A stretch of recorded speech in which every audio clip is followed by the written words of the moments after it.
La primera vez que lo besé fue a 30 centímetros del botón de emergencia, con el ascensor detenido entre 2 pisos y mi anillo marcándome la piel como una advertencia. Si cierro los ojos todavía escucho el zumbido eléctrico, ese silencio raro que no es silencio, y mi propia respiración temblando como si no fuera mía. Me llamo Laura, llevo 12 años casada, y antes de ese día yo juraba que era una mujer fiel. Mi marido, Andrés, es bueno, estable, predecible en el sentido seguro de la palabra. Desayunos a la misma hora, mensajes a mediodía, besos rápidos antes de dormir. Una vida ordenada, limpia, casi impecable. Y yo había aprendido a moverme dentro de esa vida sin hacer ruido, sin hacer preguntas incómodas. Hasta que el ascensor empezó a fallar. Trabajo en un edificio antiguo del centro, de esos con ascensores estrechos, de puertas que se cierran lento, como dudando. La primera vez que se quedó detenido yo estaba sola, tarde, cansada. Golpeé el botón rojo y esperé. Él contestó por el intercomunicador. Soy Marcos, mantenimiento. Tranquila, ya subo. Su voz era calma pura, como una mano apoyándose en la espalda. Cuando abrió la trampilla y lo vi colgarse desde arriba, sucio de grasa, sonriendo con media boca, sentí algo absurdo, físico, inmediato. Me preguntó si estaba bien. Asentí demasiado rápido. Ese día no pasó nada. Solo una mirada un segundo más larga de lo normal. El ascensor volvió a fallar una semana después. Y otra. Empezamos a bromear con que nos perseguía. Este cacharro conspira, decía él mientras ajustaba cables. Yo me quedaba dentro, sentada en el suelo frío, escuchándolo hablar de cosas pequeñas. Nunca hablábamos de nuestras vidas. Eso vino después. La tercera vez fue de noche, lluvia golpeando el techo del edificio. El ascensor se detuvo de golpe, las luces parpadearon, y esta vez no sonó el intercomunicador. Marcos apareció por la puerta de servicio, como si ya supiera. Nos quedamos encerrados casi una hora. Ahí empezó todo de verdad. Hablamos. De cansancio. De decisiones que se toman por inercia. De matrimonios que funcionan pero no arden. Yo no dije amo a mi marido. Dije mi marido es bueno. No es lo mismo. Cuando la luz volvió, ninguno se movió. Fue él quien dijo, muy bajo, esto no debería estar pasando. Y aún así pasó. El ascensor se convirtió en nuestro lugar. No porque fuera romántico. Porque era absurdo, claustrofóbico, imposible de justificar. Cada encuentro llevaba miedo pegado a la piel. Besos rápidos. Manos que dudaban. Silencios cargados de culpa. Yo volvía a casa con el corazón desbocado y sonrisas que tenía que esconder. Andrés notó algo. Siempre notan algo. ¿Estás bien?, me preguntaba. Yo decía que sí. Mentir se volvió un músculo. Con Marcos no era solo sexo. Era la forma en que me miraba, como si yo fuera una decisión consciente y no una costumbre. Decía mi nombre despacio. Me escuchaba. Y eso fue lo que más miedo me dio. La noche en que todo se derrumbó, el ascensor no falló. Funcionó perfectamente. Subí confiada, el pulso acelerado, pensando en su boca. Las puertas se abrieron. Y dentro estaba Andrés. Con Marcos. Hablando. Riendo. Mi marido extendió la mano y dijo, amor, él es el nuevo jefe de mantenimiento. ¿Te lo había mencionado, recuerdas? Sentí el piso desaparecer. Marcos me miró apenas un segundo. Suficiente. Para decirme sin palabras que no era la primera mentira. Que yo no era la única historia escondida entre pisos. Que el ascensor nunca se descomponía por accidente. Y entonces entendí, y me quedé de pie sin poder moverme mientras el ascensor seguía subiendo como si nada hubiera pasado, como si no llevara dentro 3 verdades incompatibles, mi marido hablándole de horarios y revisiones. Marcos respondiendo con la misma voz tranquila con la que me había dicho que no me preocupara la primera vez, y yo sintiendo como el sudor me corría por la espalda, como el anillo pesaba toneladas, como cada segundo era un juicio silencioso. Andrés me miró con esa sonrisa. Doméstica, confiada, esa que nace de no sospechar nada, y me preguntó si todo estaba bien. Y yo asentí otra vez demasiado rápido. Marcos evitó mirarme.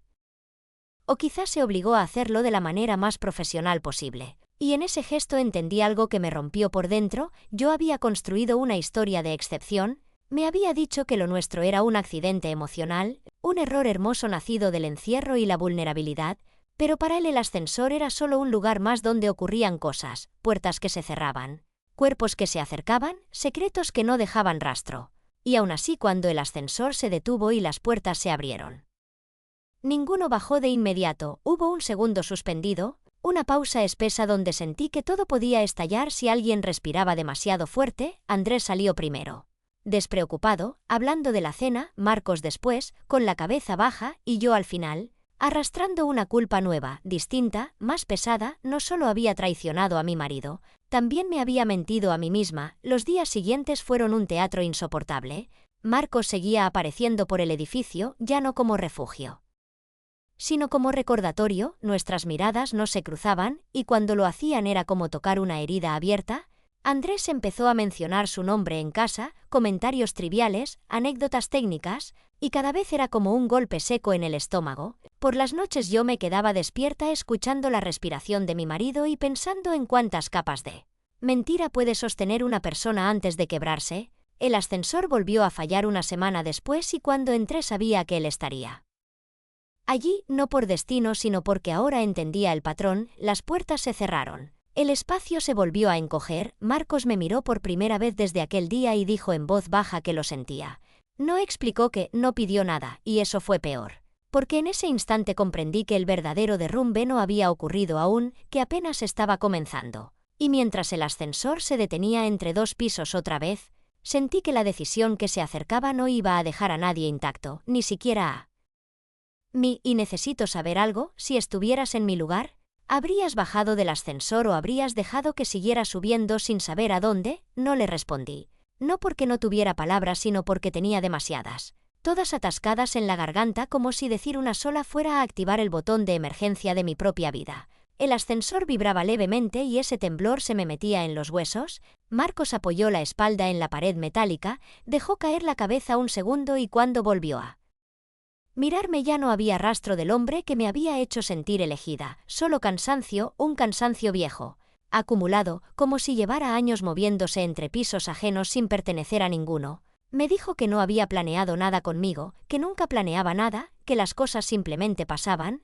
que la gente confunde la intensidad con destino. Y yo sentí una punzada de rabia porque durante meses yo había organizado mi vida alrededor de esos encuentros robados. Había calculado horarios, excusas, silencios, mientras para él yo era una variable más, una puerta que se abre y se cierra.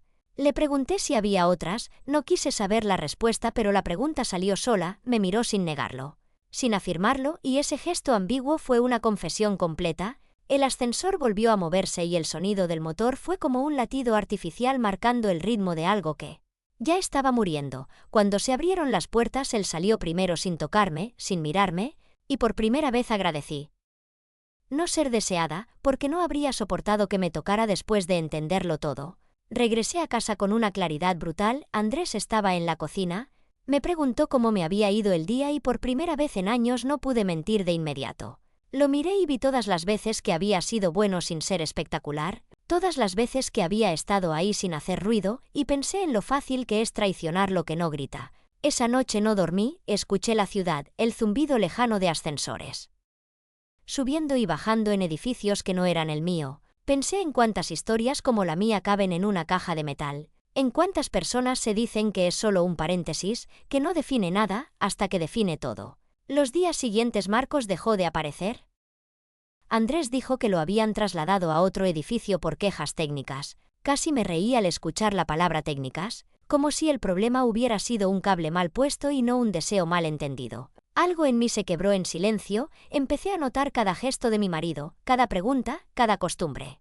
No con ternura sino con una lucidez dolorosa. Entendí que el verdadero engaño no fue el sexo ni el ascensor ni Marcos, fue la historia que me conté para justificarlo, decirme que estaba despertando cuando en realidad estaba escapando, y ahora camino por la vida con una calma extraña, Como quien lleva una bomba desactivada en el pecho, nadie sabe nada, nadie sospecha nada. Pero yo sé que cada vez que entro a un ascensor y las puertas se cierran siento una presión en el pecho, no por el miedo a quedarme atrapada, sino por la certeza de que hay decisiones que se toman en segundos y se pagan durante años, y todavía no sé si el verdadero castigo es haber sido descubierta o seguir adelante como si nada hubiera pasado, con todo ocurriendo solo dentro de mí. Y aún así la vida siguió empujándome hacia adelante con una normalidad casi ofensiva. Los días se llenaron de rutinas mínimas, cafés tibios, mensajes sin importancia, conversaciones sobre cosas prácticas, como si el mundo no supiera que dentro de mí había un cuarto cerrado donde el aire se estaba agotando. Andrés empezó a tocarme con más cuidado, como si percibiera una fragilidad que no sabía nombrar, y cada caricia suya me producía una mezcla de alivio y vergüenza, porque ya no podía separar su cuerpo del recuerdo de otros dedos marcando mi piel en un espacio demasiado estrecho. Empecé a odiar los ascensores, no por miedo sino por memoria. Cada campanilla al llegar a un piso era una acusación, cada espejo devolvía una versión de mí que ya no reconocía del todo. Una tarde me encontré llorando en uno sin saber exactamente por qué. No era por Marcos, no era por el deseo, era por la certeza de que había cruzado una línea invisible y que aunque nadie más lo supiera yo ya no podía volver atrás. Entendí que la infidelidad no termina cuando se acaba el amante, termina cuando se deja de necesitar la mentira, y yo todavía no estaba ahí. Andrés empezó a hablar del futuro, de viajes, de cambios, de mudarnos quizá, y yo asentía sintiendo que cada plan era una capa más sobre un suelo agrietado. Quise confesar muchas veces, lo ensayé mentalmente frente al espejo, imaginé su rostro cambiando, su silencio, su dolor, y siempre me detuve en el mismo punto, no por cobardía sino por algo más oscuro, porque ya no sabía si confesar era un acto de honestidad o una forma de aliviar mi culpa a costa de la suya. Una noche soñé con el ascensor cayendo sin caer nunca, suspendido eternamente entre pisos, y desperté con la sensación clara de que eso era yo, atrapada entre la mujer que fui y la que pretendía seguir siendo. Marcos desapareció de mi vida como si nunca hubiera existido y eso fue lo más difícil de aceptar, que algo tan intenso pudiera evaporarse sin dejar pruebas, sin testigos, solo una marca interna. Empecé a escuchar más, a hablar menos, a observar a las parejas en la calle preguntándome cuántas de esas manos entrelazadas esconden historias que jamás serán dichas, y entendí que el silencio también es una forma de traición, pero a veces es la única que permite seguir respirando. Hoy puedo decir que no estoy orgullosa de lo que hice, pero tampoco soy la misma mujer que lo hizo, y vivo con esa contradicción todos los días, con la sensación constante de estar sosteniendo algo frágil que podría romperse con una sola verdad dicha en voz alta. Y mientras sigo subiendo y bajando en ascensores que funcionan perfectamente, me pregunto si el amor sobrevive a todo o si simplemente aprendemos a convivir con lo que no nos atrevimos a destruir cuando aún estábamos a tiempo. El tiempo empezó a deformarse de una manera extraña, como si los días no avanzaran sino que se superpusieran unos sobre otros, y yo caminara encima de ellos con cuidado de no romper nada. Andrés seguía siendo el mismo y al mismo tiempo ya no lo era para mí, porque ahora lo veía con una nitidez incómoda, veía sus defectos pequeños y sus virtudes silenciosas. Veía su manera de amar sin espectáculo, y esa forma antes me había parecido insuficiente y ahora me parecía peligrosa, porque era fácil acostumbrarse a ella, y yo había aprendido que el peligro real no siempre grita. A veces se acomoda, a veces se sienta a tu lado en el sofá y te pregunta qué quieres cenar. Empecé a notar que yo también había cambiado, hablaba menos de mí, escuchaba más, no por generosidad sino por miedo a decir algo que me delatara, como si mi voz pudiera traicionarme antes que mi cuerpo. El ascensor dejó de ser solo un lugar físico y se convirtió en una idea, una metáfora constante de lo que había hecho, de ese espacio donde una puerta se cierra y de pronto las reglas parecen suspenderse. Y me di cuenta de que no fue el encierro lo que me empujó a Marcos sino la sensación de permiso, la ilusión de que durante unos minutos nadie me veía, nadie me exigía coherencia, nadie me recordaba quién debía ser. Una tarde Andrés me dijo que confiaba en mí, lo dijo sin dramatismo, como quien menciona algo obvio, y sentí un nudo en el estómago tan fuerte que tuve que ir al baño a respirar hondo, porque esa palabra, confianza, era ahora una moneda falsa en mis manos. Seguía circulando pero ya no tenía el mismo valor. Pensé en Marcos por última vez una noche cualquiera, sin nostalgia ni deseo, solo como se piensa en un error de juventud. Aunque no lo fuera, entendí que él había sido un espejo torcido, no un destino, que me mostró una versión de mí capaz de cruzar límites y luego fingir normalidad, y esa versión no desaparece, solo aprende a esconderse mejor. A veces me pregunto qué habría pasado si el ascensor no se hubiera detenido aquella primera vez, si todo esto habría encontrado otra forma de ocurrir, otro lugar, otra excusa, porque ahora sé que la traición no necesita escenarios especiales, solo necesita una grieta. Y yo la llevaba conmigo desde hacía años, sigo viviendo, sigo cumpliendo, sigo amando a mi manera, pero hay una parte de mí que sé. Quedó detenida entre dos pisos, escuchando un motor vibrar, esperando que alguien decida si sube o baja. Y quizá lo más inquietante de todo es aceptar que esa decisión, incluso ahora, sigue siendo solo mía. Y con esa certeza empecé a vivir con una atención nueva, casi obsesiva, como si cada gesto cotidiano pudiera ser una señal de advertencia o de redención. Empecé a notar cómo Andrés dejaba la taza siempre en el mismo lugar, cómo fruncía el ceño cuando pensaba, cómo me buscaba con la mano mientras dormía, como si temiera que yo desapareciera. Y cada uno de esos detalles me atravesaba con una mezcla de ternura y culpa que no sabía dónde acomodar, porque amar después de una traición es un acto extraño, amas sabiendo algo que el otro ignora.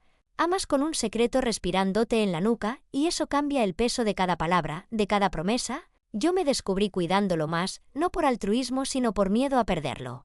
Y ese miedo era distinto al que había sentido antes, no era el miedo a la soledad sino el miedo a enfrentarme a la mujer que sería si todo se rompía. El ascensor seguía ahí, funcionando, subiendo y bajando con gente que no sabía nada de mí, y a veces me quedaba mirándolo cerrar sus puertas metálicas pensando en lo fácil que es cruzar un umbral y lo difícil que es volver a ser quien eras antes de hacerlo. Una tarde Andrés me preguntó si era feliz, así, sin preparación, y sentí que el aire se espesaba, porque ya no sabía responder a esa pregunta sin desarmarla. Primero, sin preguntarme qué significa ser feliz cuando una parte de ti vive en silencio, le dije que sí, pero fue un sí diferente, más lento, más consciente, como si supiera que la felicidad no es un estado limpio sino una negociación constante con nuestras sombras. Empecé a escribir en mi cabeza todo lo que nunca diría en voz alta, conversaciones imaginarias donde confesaba, donde lloraba, donde él me perdonaba o me dejaba. Y en todas esas versiones yo sobrevivía, distinta, marcada, pero viva. Y eso me hizo entender que el secreto no me estaba matando, me estaba transformando, no sé si para mejor o para peor, pero transformando al fin. A veces pienso que la infidelidad fue un síntoma y no la enfermedad, una señal desesperada de algo que no supe nombrar a tiempo.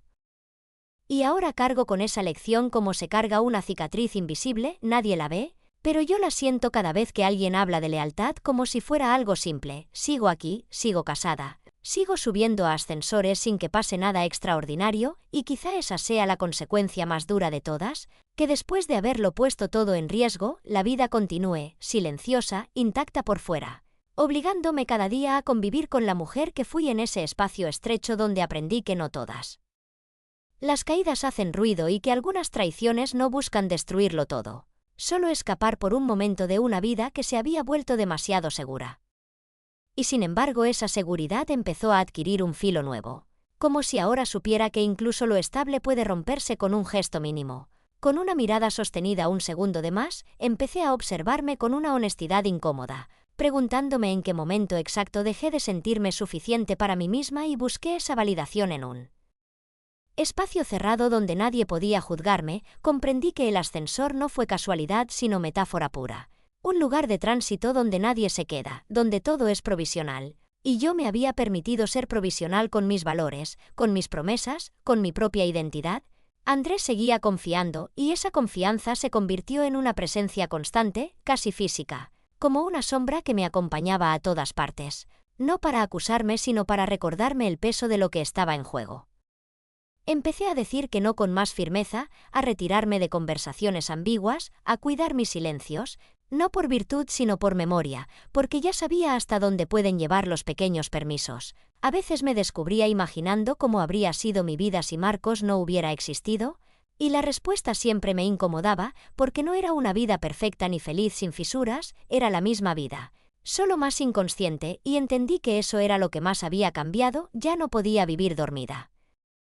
Ya no podía fingir que no sabía de lo que era capaz. El deseo no desapareció, la tentación tampoco, Pero ahora tenían rostro, tenían consecuencias, tenían nombre, una tarde cualquiera, atrapada en el tráfico.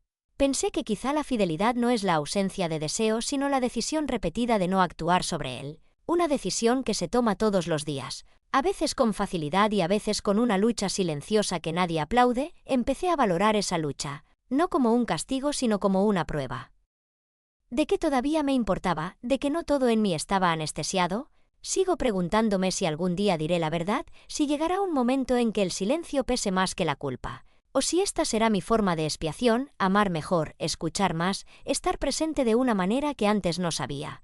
No busco absolución ni comprensión, solo entenderme, porque al final nadie me empujó a ese ascensor, nadie cerró las puertas por mí, fui yo quien decidió quedarse, y vivir con esa responsabilidad es lo que ahora define cada paso que doy, cada piso al que subo, cada puerta que se abre frente a mí sin necesidad de fallar. Y así empecé a convivir con esa versión más despierta de mí misma, una que ya no podía refugiarse en la ingenuidad ni en la excusa del accidente, porque sabía que lo que ocurrió fue una elección y que las elecciones dejan eco. Andrés empezó a confiar aún más, como si algo en mi forma de estar lo tranquilizara, y esa ironía a veces me parecía cruel, porque cuanto más presente estaba yo ahora más lejos me sentía de la mujer que él creía conocer, no por falta de amor sino por exceso de verdad guardada. Aprendí a moverme con cuidado entre lo que siento y lo que muestro, entre lo que soy y lo que sostengo, y descubrí que el matrimonio también es eso, una negociación silenciosa entre dos historias incompletas. A veces me preguntaba si Andrés también guardaba algo, si todos caminamos con compartimentos cerrados esperando no quedarnos atrapados dentro. El ascensor dejó de ser un enemigo y se convirtió en un recordatorio neutral. Ya no me hacía temblar pero tampoco me dejaba olvidar. Cada vez que las puertas se cerraban sentía ese segundo de suspensión, esa pausa mínima donde todo podría volver a empezar o terminar.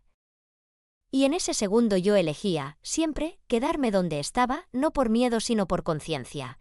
Entendí que no se trata de borrar lo que pasó sino de integrarlo sin dejar que gobierne. Y eso es más difícil de lo que parece, porque la culpa tiene una forma seductora de hacerse protagonista, de exigir castigo, de pedir confesión inmediata. Pero yo aprendí a convivir con ella como se convive con una cicatriz interna. No para romantizarla sino para no repetir la herida. Andrés hablaba de nosotros en plural, de planes, de estabilidad, y yo empecé a escuchar ese plural con una responsabilidad nueva. No como algo dado sino como algo que se sostiene activamente, día tras día, gesto tras gesto. Entendí que la traición no siempre nace del desamor sino del vacío, de no sentirse visto por uno mismo. Y ahora intento mirarme de frente, incluso cuando no me gusta lo que veo, porque sé que cerrar los ojos fue lo que me llevó a ese espacio estrecho donde confundí intensidad con verdad. Sigo adelante. Sin promesas grandilocuentes, sin juramentos exagerados, solo con la decisión silenciosa de no volver a esconderme de mí, porque al final ese fue el engaño más profundo. No el que le hice a mi marido, sino el que me hice cuando fingí que no necesitaba nada más que seguridad, y ahora camino con esa conciencia como una luz tenue, no suficiente para iluminarlo todo, pero sí para no volver a perderme en la oscuridad cómoda de un ascensor detenido entre dos pisos.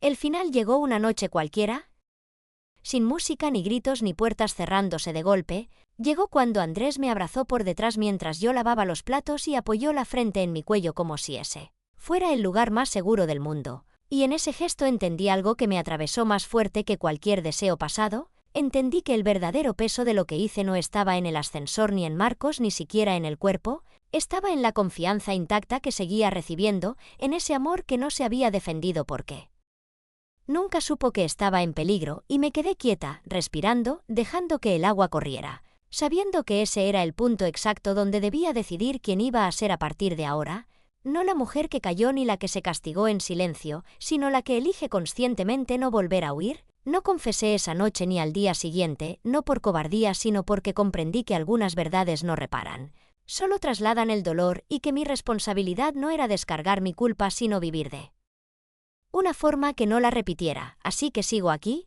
con este secreto que no me enorgullece pero tampoco me define por completo, amando con más atención, deseando con más conciencia, eligiendo con más miedo pero también con más honestidad.